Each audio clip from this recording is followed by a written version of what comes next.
हाँ जी, नमस्कार। आज आपका नया चैप्टर स्टार्ट हो रहा है। इस चैप्टर का नाम है मूल्यह्रास, प्रावधान एवं संचय यानी डेप्रिसिएशन, प्रोविज़न एंड रिज़र्व। तो इसमें इस वीडियो के माध्यम से आज डेप्रिसिएशन के बारे में पढ़ेंगे और नेक्स्ट पार्ट में यानी नेक्स्ट वीडियो के रूप में रिज़र्व एंड प्रोविज़न के बारे में पढ़ेंगे। तो साथियों, आज पढ़ेंगे कि मूल्यह्रास क्या होता है, मूल्यह्रास क्यों लगाया जाता है, मूल्यह्रास किन-किन संपत्तियों पर लगाया जाता है और किन संपत्तियों पर नहीं लगाया जाता है, कौन-कौन सी स्थायी संपत्तियाँ होती है, कौन सी अस्थायी होती है और मूल्यह्रास लगाने के लिए किन-किन प्रोविज़न्स का पालन करना होता है, किस प्रकार से अकाउंटिंग करनी होती है और बैलेंस शीट में उनका किस प्रकार से ट्रीटमेंट किया जाता है, इन चीज़ों का आज विस्तार से अध्ययन करेंगे। देखिए, मूल्यह्रास का अर्थ देखते हैं।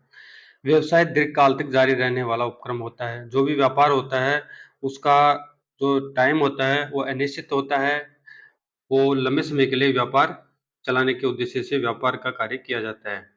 व्यवसाय के सफल संचालन के लिए दीर्घकालीन संपत्तियां खरीदी जाती है, जैसे भवन, फर्नीचर, मशीन, संयंत्र। यानी व्यवसाय के सफल ऑपरेटिंग के लिए प्रत्येक व्यापारी द्वारा एक बिल्डिंग बनाई जाती है या किराए पर ली जाती है, फर्नीचर खरीदा जाता है, मशीनरी खरीदी जाती है, इक्विपमेंट या संयंत्र खरीदे जाते हैं।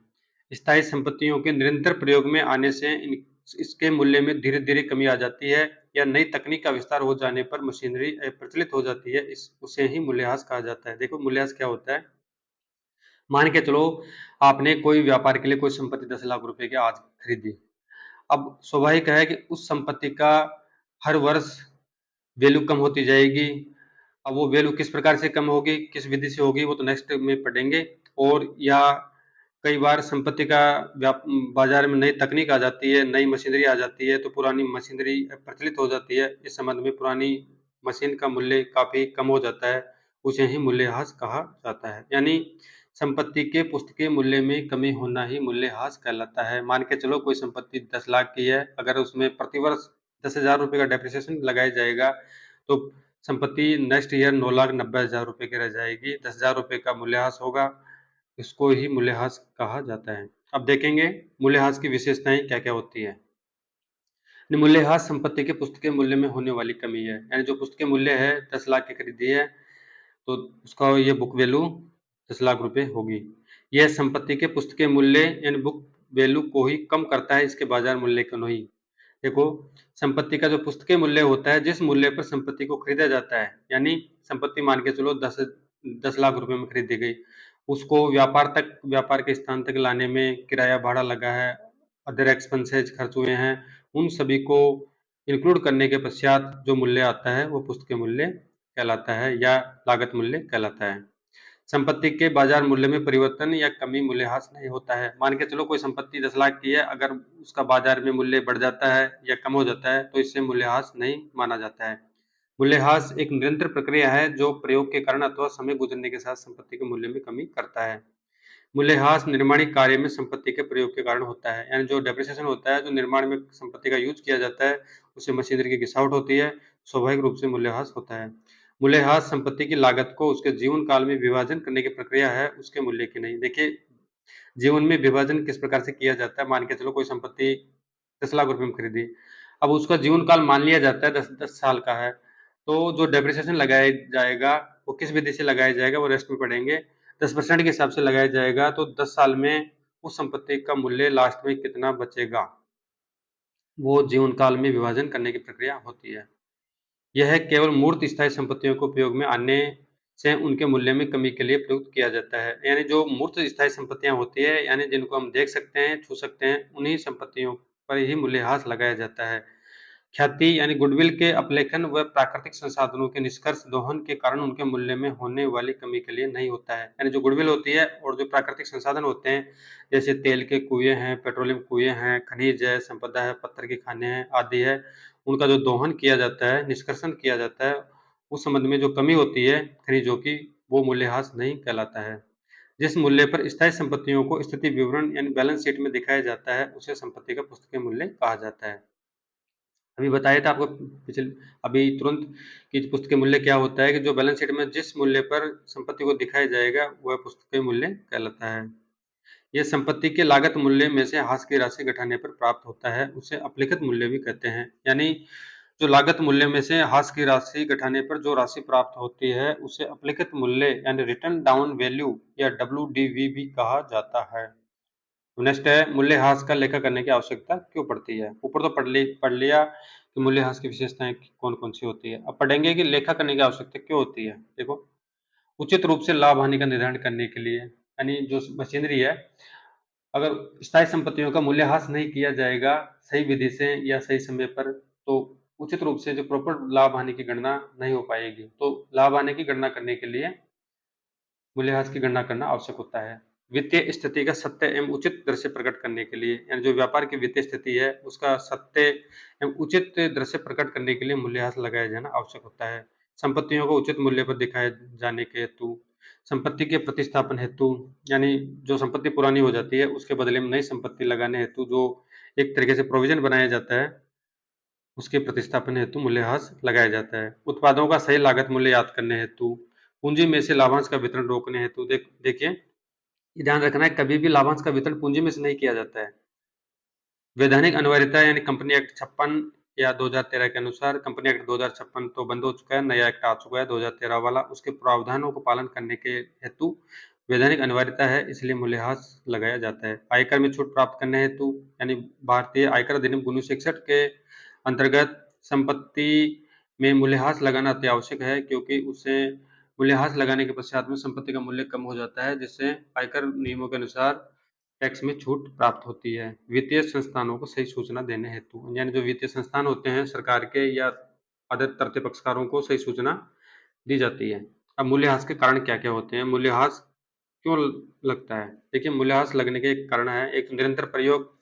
अगर मशीनरी का निरंतर प्रयोग करेंगे तो स्वाभाविक है कि मशीनरी में घिसावट होगी, अप्रचलन होगा, मशीनरी खराब होगी, तो उसके संबंध में मूल्यह्रास लगाना आवश्यक होता है। समय की समाप्ति होने पर दुर्घटना, अगर कोई मशीनरी में किसी प्रकार की इंसिडेंट हो जाती है, दुर्घटना हो जाती है, उस संबंध में मूल्यह्रास लगाया जाता है। आर्थिक एवं तकनीकी वातावरण में बदलाव हो जाता है, बाजार में नई तकनीक आ जाती है, उस संबंध में पुरानी मशीनरी अप्रचलित हो जाती है, नई मशीनरी व्यापार में प्रयोग की जाती है, तो इस हेतु मूल्यह्रास भी लगाया जाता है। समय की समाप्ति होने पर, माना मशीनरी का जीवन काल 10 साल है, तो 10 साल के पश्चात मशीनरी का कोई वैल्यू नहीं रहेगा, इस संबंध में मूल्यह्रास लगाया जाता है। रिक्तीकरण डिप्लेशन के अंतर्गत जो तेल के कुएं हैं, खाने हैं, खदानें हैं, कीमती पत्थर है, इस संबंध में मूल्यह्रास लगाया जाता है। अब नेक्स्ट है, मूल्यह्रास एवं अप्रचलन में क्या अंतर होता है। देखो, मूल्यह्रास तो संपत्ति के निरंतर प्रयोग से आई गिरावट के कारण मूल्य में धीरे धीरे कमी होती है, उसको मूल्यह्रास कहते हैं। और अप्रचलन होता है कि नवीन आविष्कारों द्वारा उन्नत मशीनों के आगमन से अब तक प्रयोग में ली जा रही मशीन का उपयोगहीन होना, यानी जो बाजार में नई टेक्नोलॉजी आ जाती है, नवीन आविष्कार हो जाते हैं, नई तकनीकी वाली मशीनरी आने पर जो पुरानी मशीनें होती है उनका प्रचलन बंद हो जाता है, यानी उनका प्रचलन बंद हो जाता है, उसके बदले में नई मशीनरी लगाई जाती है, इस कारण से मूल्यह्रास होता है। ये आपका प्रचलन हो गया। अब नेक्स्ट है, हाश लगाने की दृष्टि से संपत्तियों का वर्गीकरण करते हैं, यानी इसमें दो प्रकार की संपत्तियों को डिवाइडेड करेंगे, एक तो हाश योग्य संपत्ति और एक हाश न लगने वाली संपत्ति। अब पहले बात करेंगे हाश योग्य संपत्ति कौन कौन सी होती है।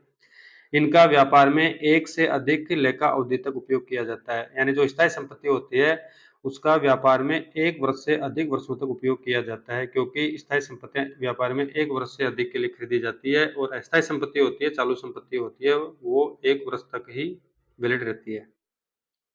इनका उपयोगी जीवन काल सीमित अवधि का होता है। वस्तुओं एवं सेवाओं के उत्पादन एवं पूर्ति में प्रयोग करने, किराए पर देने अथवा प्रशासनिक कार्यों के लिए संस्था में रखा जाता है, यानी जो वस्तुएं होती है सेवाओं के उत्पादन हेतु जो स्थायी संपत्ति होती है उनको रखा जाता है।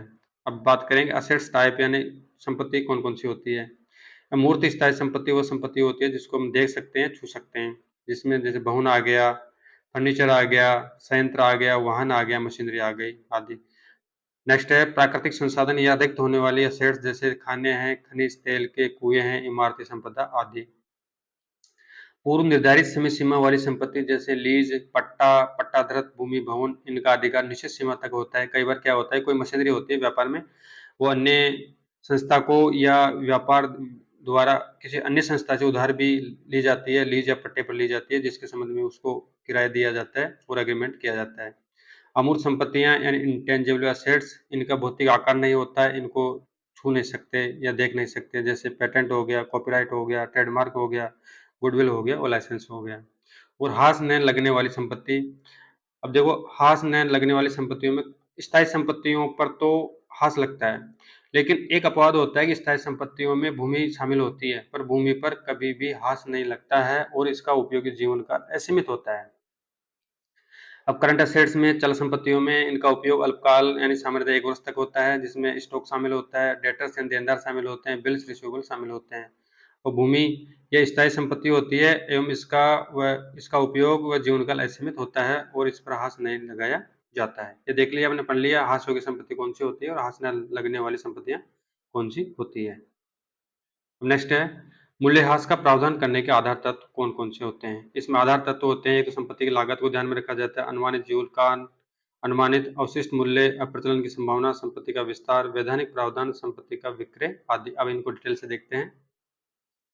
देखिए संपत्ति की लागत क्या होती है? संपत्ति की लागत में मान के चलो कोई मशीनरी 5 लाख रुपए में परचेज की और उसको व्यापार स्थल तक लाने में एक्सपेंसेस हुए, किराया लगा और अदर खर्चे हुए, प्लस एस्टेब्लिशमेंट करने पर जो लागत आई है, उनको टोटल करके जो लागत आती है वो संपत्ति की लागत कहलाती है। मान के चलो संपत्ति 5 लाख खरीदी है, खर्चे और एस्टेब्लिशमेंट लागत 50,000 की एक्स्ट्रा और है, तो टोटल संपत्ति की लागत 5,50,000 रुपए की हो जाएगी। इसमें एक बता रखा है कि संपत्ति की लागत में उसके क्रय मूल्य में भाड़ा, कानूनी व्यय, स्थापना व्यय, संपत्ति को प्रयोग में आने तक के व्यय एक्सेट्रा को शामिल किया जाता है। इसे संपत्ति की लागत कहा जाता है।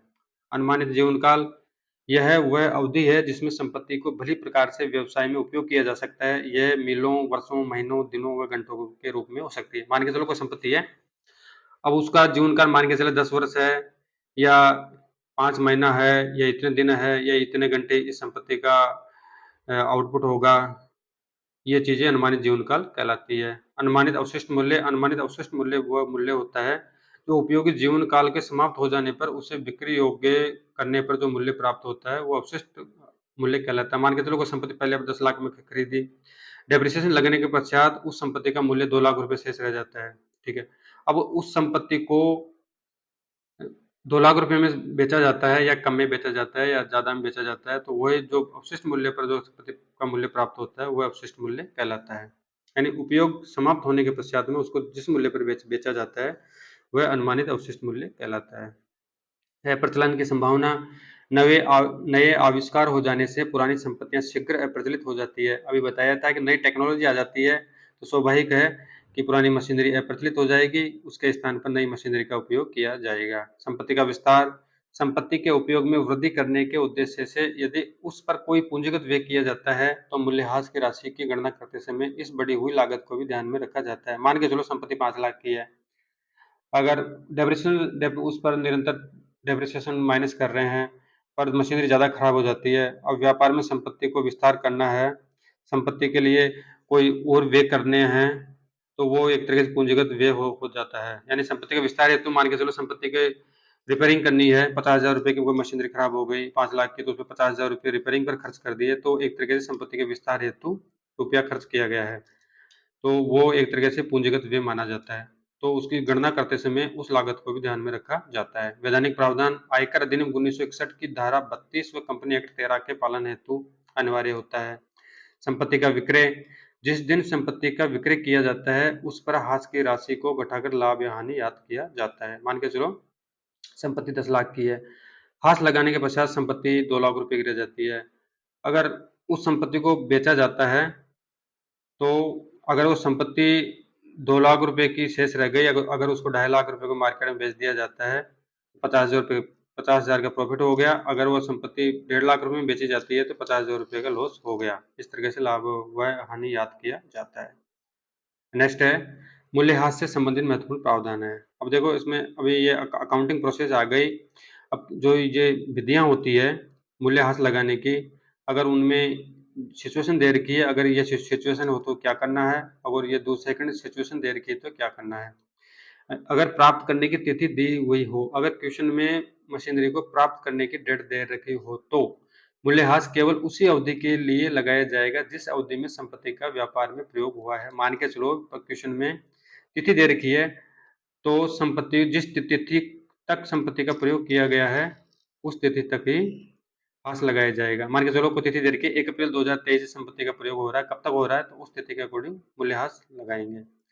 प्राप्त करने की तिथि न दी हुई हो तो इस स्थिति में मूल्यह्रास संपूर्ण वर्ष का लगाया जाएगा। अगर डेट नहीं दे रखी है तो जो डेप्रिसिएशन है वो कंप्लीट वर्ष का लगाया जाएगा। नेक्स्ट है मूल्यह्रास की दर दी गई हो लेकिन प्रतिवर्ष या वार्षिक शब्द का प्रयोग नहीं किया गया हो, जैसे मान के चलो उदाहरण 15% नहीं दे रखा हो, ऐसी अवस्था में मूल्यह्रास संपूर्ण वर्ष भर के लिए निर्धारित दर से लगाया जाएगा। जो दर होती है उस दर से लगाया जाएगा। ये तो हो गया आपका थ्योरेटिकल पार्ट। अब ये है आपका मूल्यह्रास लेखांकन की विधियां। अब प्रैक्टिकल पार्ट आ जाएगा, यानी मूल्यह्रास लेखांकन की विधियां कौन कौन सी होती है, उन विधियों वो विधियां तो नेक्स्ट में आएगी, लेकिन जो प्रोसेस होती है, एंट्री होती है, किस प्रकार से होती है। इसमें मूल्यह्रास लेखांकन करने की 2 विधियां प्रचलित है। प्रथम विधि कौन सी है देखो, इस विधि का प्रयोग उस समय किया जाता है जब पुस्तकों में मूल्यह्रास प्रावधान खाता नहीं खोला जाता है। यानी फर्स्ट विधि के अंतर्गत जब डेप्रिसिएशन प्रोविजन अकाउंट नहीं खोला जाता है, और सेकंड वाली विधि है उसमें डेप्रिसिएशन प्रोविजन अकाउंट खोला जाता है। पहले वाली में नहीं खोला जाता है, दूसरे में खोला जाता है। तो इस संबंध में ह्रास की राशि से ह्रास खाते को डेबिट तथा संबंधित संपत्ति के खाते को क्रेडिट करते हैं। ह्रास खाते को अन्य नाममात्र अवास्तविक खातों की तरह लाभानी खाते में ट्रांसफर कर बंद कर देते हैं। यानी जो ये डेप्रिसिएशन अकाउंट होता है वो नाममात्र का या अवास्तविक खाता होता है, उसके शेष को लाभानी खाते में ट्रांसफर करके बंद कर देते हैं। स्थिति विवरण में संबंधित स्थायी संपत्ति को लागत मूल्य या पुस्तक मूल्य में से मूल्यह्रास घटाकर संपत्ति पक्ष में दर्शाया जाता है। यानी जो बैलेंस शीट होती है उसमें जो संपत्ति का मूल्य है उसमें से ह्रास की राशि को घटाकर बैलेंस शीट में दर्शाया जाता है। अब इस संबंध में एंट्री किस प्रकार से होगी, ह्रास की राशि का लेखांकन करने के लिए एंट्री होगी depreciation account debit to assets account, यानी संपत्ति पर जितना डेप्रिसिएशन लगाया गया है वो राशि इसमें आ जाएगी और असेट्स अकाउंट को क्रेडिट कर देंगे। इसी तरीके से लेखा अवधि के अंत में ह्रास खाते को ट्रांसफर करेंगे बंद करने के लिए, तो P&L में ट्रांसफर करेंगे तो एंट्री हो जाएगी profit and loss account debit to depreciation account. ठीक है, फर्स्ट विधि हो गई। अब सेकंड विधि में है, अभी बताया था कि पहले वाले में तो मूल्यह्रास खाता नहीं खोला जाता है और सेकंड वाली में मूल्यह्रास प्रावधान खाता ओपन किया जाता है। जब पुस्तकों में मूल्यह्रास प्रावधान खाता खोला जाता है, वार्षिक ह्रास की राशि से मूल्यह्रास प्रावधान खाते को क्रेडिट करते हैं। स्थिति विवरण यानी बैलेंस शीट में संपत्ति खाता पूरे मूल्य पर संपत्ति पक्ष में तथा मूल्यह्रास प्रावधान खाता दायित्व पक्ष में दर्शाया जाता है। अब एंट्री होगी वर्ष के अंत में ह्रास का प्रावधान करने पर depreciation account debit to provision for depreciation account हो जाएगा राशि से। मूल्यह्रास खाते को बंद करने पर profit and loss account debit to depreciation account आ जाएगा। यानी सेकंड वाली एंट्री तो सेम होगी, लेकिन फर्स्ट वाली एंट्री है वो असेट्स का नाम नहीं आएगा, उसमें प्रोविजन फॉर डेप्रिसिएशन आ जाएगा क्योंकि वहां पर ह्रास खाता खोला गया है, फर्स्ट वाले में नहीं खोला गया था। इस विधि में ह्रास के कारण संपत्ति खाता प्रभावित नहीं होता है। इससे खाता बही में सदैव मूल पर ही दिखाया जाएगा जब तक कि इसे बेच न दिया जाए। ठीक है, अब संपत्ति को बेचने पर क्या एंट्री होगी देखो, संपत्ति का उपयोगी जीवन समाप्त होने पर अवशिष्ट संपत्ति को बेचने पर निम्न एंट्री होती है। अगर संपत्ति अवशिष्ट संपत्ति है, व्यापार में उसका अनुमानित जीवन काल कंप्लीट हो गया है या संपत्ति का प्रचलन हो गया है या संपत्ति जो मशीनरी है, संपत्ति है जो भी है जो खराब हो गई है, अगर उसको बेचेंगे तो एंट्री क्या हो जाएगी, कैश या bank account debit to assets account. या नगद में प्राप्त हो रहा है पैसा तो कैश आ जाएगा, चेक से हो रहा है तो बैंक आ जाएगा असेट्स अकाउंट, जिस मूल्य पर संपत्ति को बेचा गया है। अब विक्रय पर अगर लाभ होता है, अभी अभी बताया था, अगर संपत्ति का मूल्य लास्ट में 2 लाख है, अगर संपत्ति को 2.5 लाख में बेचेंगे तो 50,000 का प्रॉफिट होगा, अगर 1.5 लाख में बेचेंगे तो 50,000 की हानि होगी। अगर 2.5 लाख में बेचा जाता है, मान के चलो संपत्ति का पुस्तक का मूल्य 2 लाख है, अगर 2.5 लाख में बेचेंगे तो 50,000 का लाभ होगा, तो इस संबंध में एंट्री हो जाएगी assets account debit to profit and loss account, यानी जो लाभ की राशि है उससे। अगर हानि होती है तो इसकी विपरीत एंट्री हो जाएगी, प्रॉफिट एंड लॉस अकाउंट को डेबिट कर देंगे तथा असेट्स अकाउंट को क्रेडिट कर देंगे। ठीक है, हानि की राशि से। अब इसमें मूल्यह्रास की विधियां, ये तो पहले तो पढ़ लिया थ्योरेटिकल बारे में, थ्योरेटिकल पढ़ा था, इसमें पढ़ा था कि मूल्यह्रास क्या होता है, मूल्यह्रास क्यों लगाया जाता है, मूल्यह्रास के पीछे कौन कौन सी विशेषताएं होती है, इनका रीजन क्या होता है, कौन कौन से प्रावधानों का पालन करना होता है, अकाउंटिंग प्रोसेस किस प्रकार से होती है, मूल्यह्रास खाता खोला जाता है तथा मूल्यह्रास खाता नहीं खोला जाने पर किस प्रकार से एंट्री होगी तथा P&L में किस तरीके से ट्रांसफर करेंगे। अब आगे आपका प्रैक्टिकल क्वेश्चन आएंगे। अब यहाँ से प्रैक्टिकल है, आप थोड़ा ध्यान से देखें इसको, ऊपर वाला था थ्योरी था, वह अब प्रैक्टिकल है। अब मूल्यह्रास की विधियां हैं। सामान्यतः जो मूल्यह्रास की विधियां होती है 7 प्रकार की होती है। कितने प्रकार की होती है? 7 टाइप्स की होती है, जिसमें फर्स्ट होती है स्थायी किस्त विधि, यानी फिक्स्ड इंस्टॉलमेंट मेथड होता है। सेकंड होती है क्रमागत शेष विधि, डायमेंशिंग बैलेंस मेथड होता है। तीसरी होती है वार्षिक वृद्धि विधि, एन्युटी मेथड होता है। फोर्थ होती है पुनर्मूल्यांकन विधि, रिवोल्यूशन मेथड होता है। पांचवा होता है मशीन घंटाधर विधि, machine hour rate method. Six है वर्षों के अंकों के योग विधि, sum of year digit method. और लास्ट है हास घोष विधि, डेप्रिसिएशन फंड मेथड। जो फर्स्ट वाली विधि है स्थायी किस्त विधि का प्रयोग सामान्यतः नहीं किया जाता है, और ये आयकर अधिनियम तथा भारतीय कंपनी अधिनियम द्वारा मान्यता प्राप्त भी नहीं है। जो सेकंड वाली विधि है क्रमागत शेष विधि, उसका प्रयोग ज्यादातर किया जाता है। और ये स्थायी किस्त विधि है वो काफी सरल होती है गणना करने में, और बाकी विधियां हैं उसमें थोड़ा समय लगता है। ठीक है, तो यहाँ तक पढ़ चुके हैं विधियों के बारे में। ठीक है साथियों, तो नेक्स्ट वीडियो में पढ़ेंगे जो 7 विधियां हैं उनका प्रत्येक के बारे में पढ़ेंगे।